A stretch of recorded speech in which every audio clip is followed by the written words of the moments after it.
Hello, THS. Welcome back to TTV. I'm Sydney Lloyd. And I'm Kristen Bolton. We've been out for a while with all these sick days and snow days, but now we're bringing it back with all the news, events, and sports happening here at THS.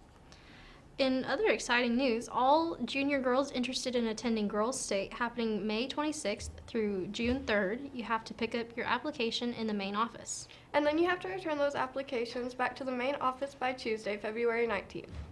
After that, interviews will be held in the lecture hall at 3:30 on Thursday, February 21st.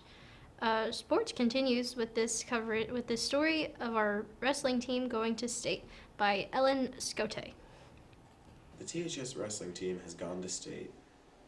After the girls went to regions at Nolensville High School on January 26 this year, they went home with 7 state qualifiers. Senior Jane Allen went home with a gold medal, as well as junior Destiny Shelton, who also won Best Match. Katie Champion and Divine Desolates were runner-ups in their respective weight classes, and Katie Royal, Haley Roberts, and Marilee Bison got 4th place. All in all, Tullahoma ended up in 2nd place, 7.5 points behind Rossview.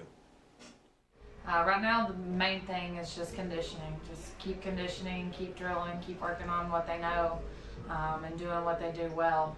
Making sure that if it comes down to the 3rd period, they're in better shape than the other girl, because that's what's going to win matches. Last Friday and Saturday, the boys got to wrestle regions at Warren County High School. After ending up in 2nd place, that's the wrong one. Last Friday and Saturday, the boys got to wrestle regions at Warren County High School. They came in 2nd place. Wait. No. Last Friday and Saturday, the boys got to wrestle regions, and they came home with 6 state qualifiers. Senior Cal Rogers won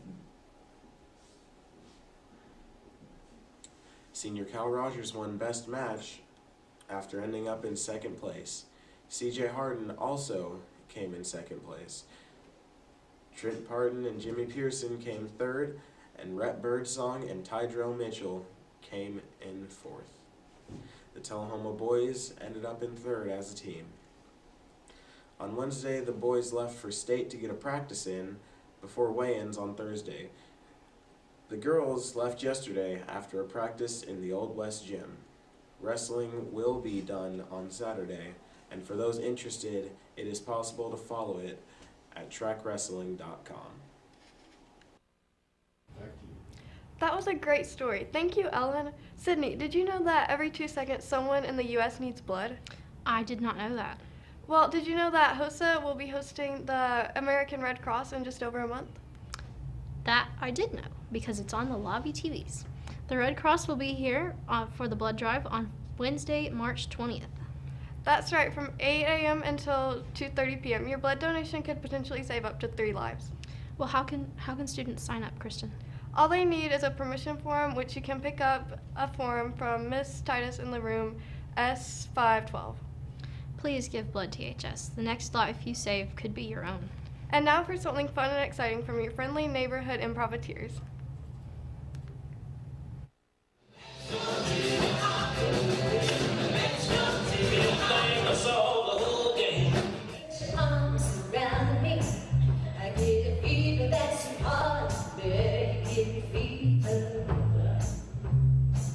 When you kiss me, fever, when you hold me tight, freedom in the morning. In the treetop all day long, singing song. That was a show not to be missed. Grab your tickets directly from Mr. Miller online at improvisers.com, or you can wait and get yours at the door. But I hear that the Ultimate Oldies shows always sell out, so I wouldn't wait. Here's something else you shouldn't wait to do. Get your prom ticket. They're currently at a discounted price, but only for the month of February.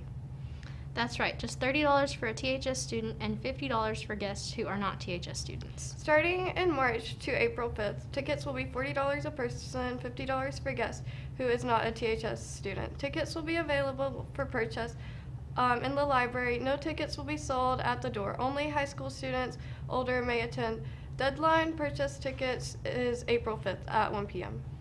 Students, lollipops are here. See a business student, FBLA member, or Ms. Robinson to purchase yours. The cost is $1 each, and a variety of flavors and low-calorie options are available this year. And other sweet news, no school Monday in honor of President's Day. Now let's check in with this week's teacher featuring Mr. Kennedy.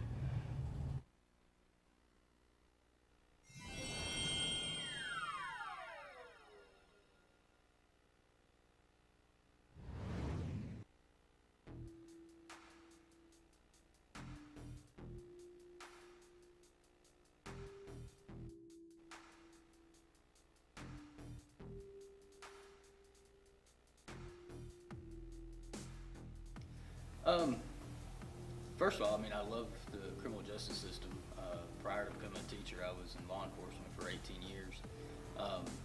The students enjoy it too, so that inspires me to try to make it interesting and to teach them about the criminal justice system. And from my own experience, a lot of people, they don't understand or they don't even know the components of the criminal justice system. So when these kids take this class, they have an idea on what the criminal justice system is, and also when they see news stories and different things like that, they understand them better. Letting them get as real life experience as they can by such as doing mock crime scenes. Last week, CJ2, we set up mock crime scenes and they got to process them just like a regular detective or police officer would if they responded to a crime scene. And plus I get enjoyment from them also expressing the enjoyment they have. We went to a couple competitions. They placed in competitions like that, and they're really excited. We're going to the regional skills competition next Wednesday, the 6th of February. So just I like the competitiveness of it also, them competing and doing well. My plan to accomplish for these students is to first educate them about the criminal justice system so they have a basic understanding of what the criminal justice system is.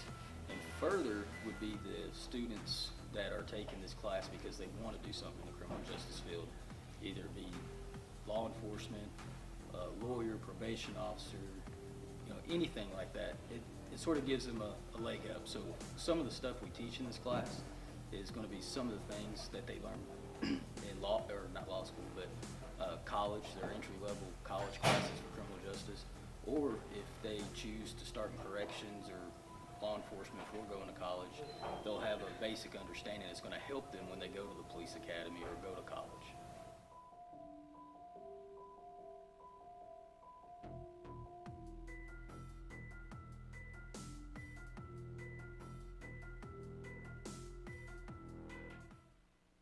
I thought about taking criminal justice. It looks really interesting. Here's something else that's really interesting. Local scholarship packets are due today in the counseling office by noon. I'll see your interesting counseling announcement, Sydney, and raise you a new feature called Sports for the Non-Sportsman. Oh, I remember Carla working on this all week. It's going to be great. Let's take a look.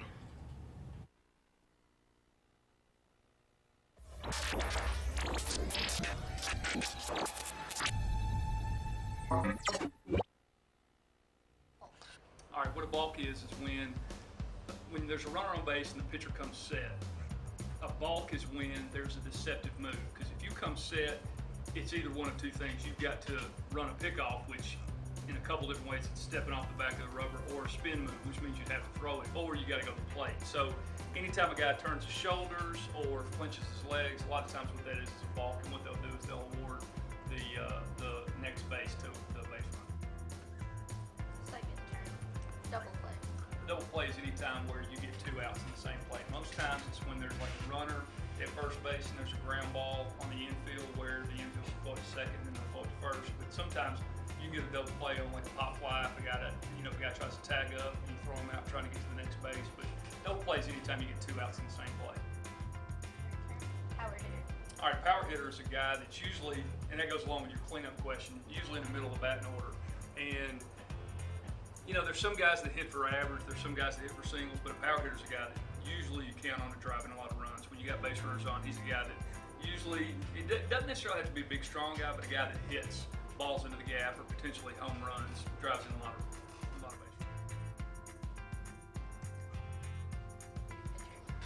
runners. relief pitcher is a guy who will come in after the starting pitcher. You know, a lot of times in high school, you know, we've got pitch counts, so a lot of times kids can't go the complete game based on what the pitch count is. So a relief pitcher is a guy that comes in behind him to try to close the game out. And last year's cleanups. Cleanup is the same. Well, it's not exactly the same as a power hitter. The cleanup, when you look at a batting order, he's the fourth guy. You know, you've got the 3-hole hitter, then the 4-hole hitter, and they usually call that the cleanup because the idea being if you get one of those first 3 guys on base, he's going to drive them in, and he's going to clean up the bases and score those runs. Well, Sydney, that looks like all we have for this week's show. Not quite, Kristen. We have one more thing. These. Whoa, what are those?